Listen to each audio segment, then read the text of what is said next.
Sebelumnya, saudara, kegiatan nonton bareng film dokumenter Pesta Babi di Kota Ternate pada 8 Mei lalu diminta untuk dihentikan.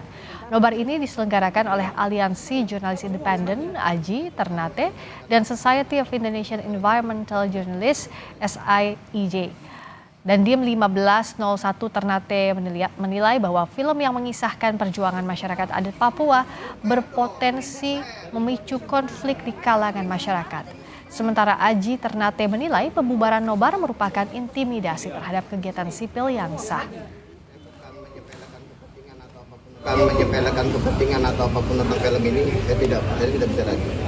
Saya bicara efek 2-3 hari kemudian apabila banner ini nanti dipolitisin, itu saja. Ternate mengecam tindakan aparat TNI yang dinilai telah melakukan intimidasi terhadap kegiatan sipil yang sah dan terbuka untuk umum. Kami pemutaran film dokumenter dan diskusi merupakan bagian dari kebebasan berekspresi serta hak warga untuk memperoleh informasi sebagaimana dijamin dalam